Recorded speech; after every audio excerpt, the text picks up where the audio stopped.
Olá pessoal, bem-vindos a mais um vídeo. Hoje vou falar sobre corrida. Portanto, neste vídeo e no da próxima semana vou fazer aqui uma pequena minissérie sobre como começar a correr desde iniciante a intermédio e de intermédio a avançado. Agora, com a chegada da primavera, há cada vez mais provas de corrida, o que é ótimo. E também com o surgimento das provas híbridas como a Aerox e as suas simulações, a corrida está cada vez mais na moda, o que é bom. Mas temos de ter aqui alguma atenção quando começamos a correr para que não tenhamos lesões. Tá? Portanto, a corrida é das modalidades recreativas com maior taxa de lesão e já vamos perceber porquê. Portanto, neste vídeo vou falar sobre porque é que a corrida é diferente das outras modalidades de resistência, nomeadamente o remo e o ciclismo. Vou falar da minha abordagem ao início da corrida, que assenta em dois pilares, a estrutura e a habilidade. Depois vamos esmiuçar cada um destes pilares. E por fim vou-vos falar de alguns exemplos de progressão de carga para quem quer iniciar a correr, desde iniciante a intermédio. Depois para a próxima semana então falamos de como passar de intermédio a avançado. Vamos então a isto. Porquê é que a corrida é diferente? A corrida é diferente porque é uma atividade baseada em contrações excêntricas. O que é que isto significa? Significa que a cada passada que nós damos, os nossos músculos, os nossos tendões, as nossas articulações, os nossos ossos, têm que absorver o impacto do nosso corpo no chão. E ao contrário de atividades como, por exemplo, o ciclismo e o remo, em que nós não temos que fazer força a resistir, só temos que fazer força para empurrar o pedal para baixo e, nomeadamente no remo, para nos dar propulsão para trás. Porquê é que isto importa? Estas contrações chamam-se contrações excêntricas, criam muito mais dano muscular e articular e ósseo do que as outras contrações, portanto, as contrações concêntricas. Portanto, é por isto que a corrida é classificada como uma atividade de alto impacto. E é por este fator que nós temos de então ter atenção ao iniciar a prática de corrida, e para isso eu tenho um sistema de pensamento que assenta em dois pilares, a estrutura e a habilidade.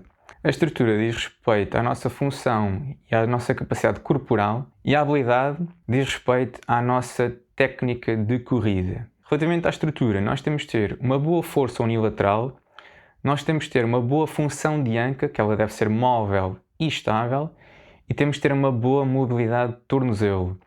Relativamente à habilidade, à skill, temos de ter atenção ao foot strike, como é que o nosso pé apoia no chão.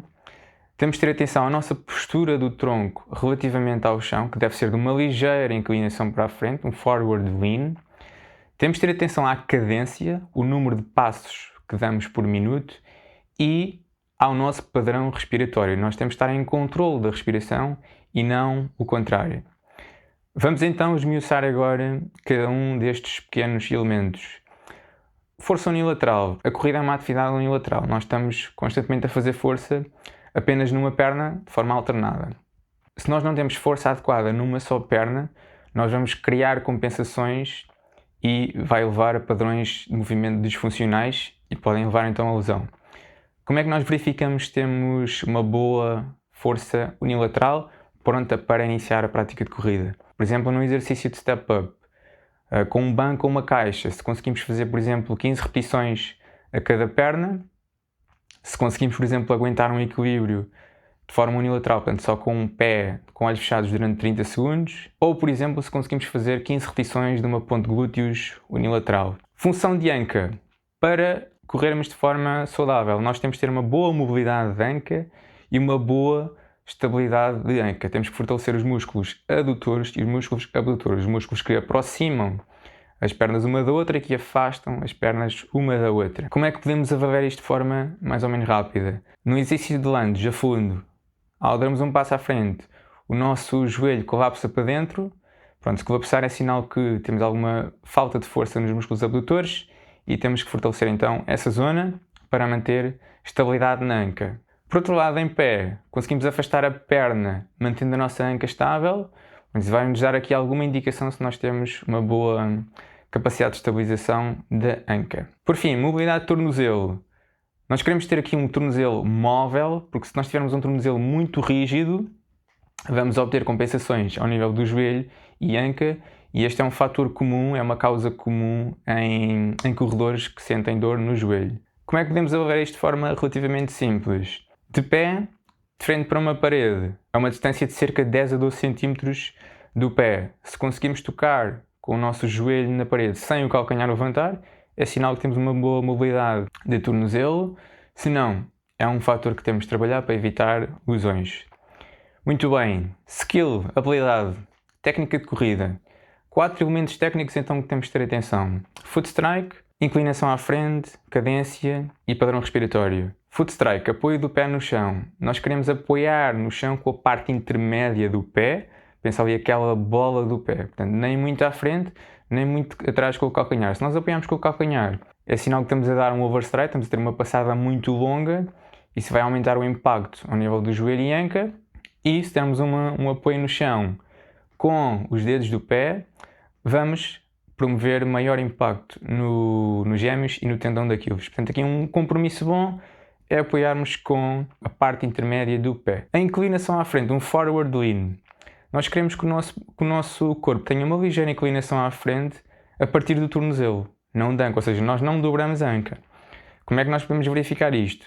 De pé, imaginem que és uma tábua rígida e que te empurram por trás.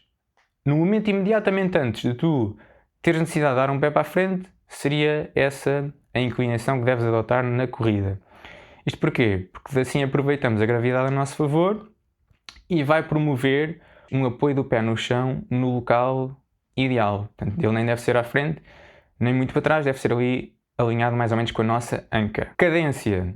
A cadência diz respeito ao número de passos por minuto. Quantos passos nós damos por minuto a correr? O ideal é nós assentarmos aqui numa cadência entre 170 a 180 passos por minuto. A investigação é clara nisto. Se dermos entre 170 a 180 passos por minuto, vamos reduzir o impacto no chão e vamos ser mais eficientes com as nossas passagens. Portanto, passos mais curtos e mais frequentes. O que acontece é que muita malta, quando começa a correr, começa com uma cadência média entre 150 a 160 passos por minuto e significa que estamos a dar mais impacto do que é ideal para o nosso corpo. Como é que nós podemos monitorizar isto? No smartwatch, normalmente nos reports, diz lá cadência ou passos por minuto e queremos apontar então para 170 a 180. Padrão respiratório. Respiração. Para corrida a ritmo confortável, que é aquilo que nós queremos fazer quando começamos. Vamos inspirar e expirar apenas pelo nariz. Portanto, isto é um indicador natural. Se nós começarmos a ter necessidade de respirar pela boca, é sinal que estamos muito rápido e temos que abrandar. E um rácio comum seria então de 3 a 4 passos por inspiração e mais 3 a 4 passos por expiração. Portanto, a cada 3 a 4 passos inspiramos e a cada 3 a 4 passos expiramos. Para corrida vigorosa, ou seja, subidas a intervalos, numa fase mais avançada. A respiração pela boca é normal, é natural, nós temos mais necessidade de ventilar, porém temos de tentar manter aqui um padrão. Novamente, tentar inspirar a cada 3 a 4 passos e expirar a cada 3 a 4 passos. Muito bem, parte final. Exemplos de progressão de carga na corrida. Vamos aqui apontar para 3 fases distintas. Fase iniciante 1, fase iniciante 2 e fase intermédia. Fase iniciante 1 seria então constituída por 2 sessões de corrida e essas 2 sessões de corrida seriam então constituídas por intervalos de corrida caminhada. Ou seja, faríamos 1 minuto de corrida a um ritmo confortável e 1 minuto de caminhada, repetindo isto 10 a 15 vezes. Portanto, prefazia um tempo total de sessão de 20 a 30 minutos. Esta fase duraria cerca de 2 meses. Fase iniciante 2. Fase iniciante 2. Aqui cerca dos 2 a 4 meses de prática de corrida. Aumentaríamos aqui uma sessão na semana, por exemplo, ou seja, 2 a 3 sessões de corrida por semana, em que 1 a 2 dessas sessões seria uma corrida contínua de 30 a 45 minutos a ritmo confortável e uma outra sessão contínua de 30 a 45 minutos, mas no final faríamos o que chamamos acelerações, cerca de 4 a 6 repetições de 30 segundos a um ritmo mais forte e descansando 1 minuto. Portanto, para começar a habituar o corpo a um ritmo mais alto e a esses impactos mais fortes de forma gradual. Fase intermédia, portanto, mais de 4 meses de corrida. Já nos podemos considerar aqui ao nível intermédio, o nosso corpo já está pronto para receber um nível de impacto mais elevado E uma estrutura típica semanal seria então de 3 a 4 sessões de corrida por semana, em que 2 a 3 dessas sessões seriam corridas contínuas de 45 a 60 minutos a ritmo confortável, uma sessão estruturada de limiar, treino de limiar ou VO2 máximo, que vamos ver no próximo episódio o que é isto. E preferia então um volume semanal de cerca de 25 a 35 km. Muito bem, para finalizar, começar a correr, temos de ter atenção à nossa estrutura e habilidade. Estrutura, força unilateral, mobilidade e estabilidade de anca, mobilidade de tornozelo, habilidade foot strike, apoiar no chão com a parte intermédia do pé, forward lean, ligeira inclinação do tronco à frente, cadência 170 a 180 passos por minuto e padrão respiratório. Próxima semana então vou partilhar a minha abordagem de como passar de intermédio a avançado na corrida e já vamos então falar de zonas de intensidade e tudo mais. Abraço!